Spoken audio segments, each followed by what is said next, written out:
ঢাকা বিশ্ববিদ্যালয়ের কেন্দ্রীয় গ্রন্থাগারের সামনে থেকে কোটা বিরোধী শিক্ষার্থীদের অবরোধ কর্মসূচি শুরুর কথা রয়েছে। সেখানে আছেন আমাদের সিনিয়র রিপোর্টার দীপন দেওয়ান। সরাসরি যুক্ত হচ্ছি দীপন দেওয়ানের সাথে। দীপন, শিক্ষার্থীদের অবরোধ কর্মসূচি কি শুরু হয়েছে? আন্দোলন সহ সেখানকার সার্বিক পরিস্থিতি কি?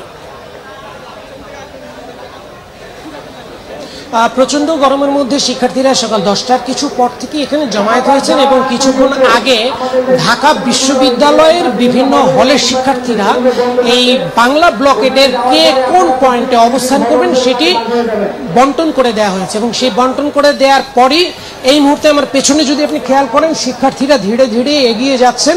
তারা এই মিছিল নিয়ে তারা ভাগ হয়ে যাবেন। যাদেরকে যেই পয়েন্টে অবস্থান করতে বলা হয়েছে তারা সেই পয়েন্টে অবস্থান করবেন এবং মিছিল ধীরে ধীরে সামনের দিকে এগিয়ে যাচ্ছে। এবং শিক্ষার্থীদের আজকের যে বক্তব্য সেটি হচ্ছে যে আজকে হাইকোর্টে যে শুনানিটি চলছে সেটি তাদের কাছে কোনো মুখ্য বিবেচ্য বিষয় নয়।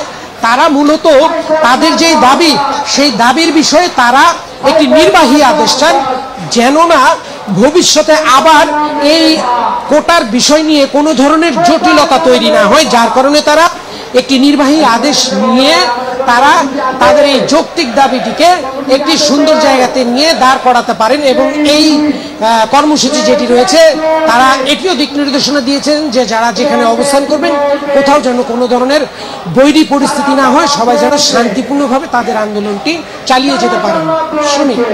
দীপন, আপনাকে ধন্যবাদ।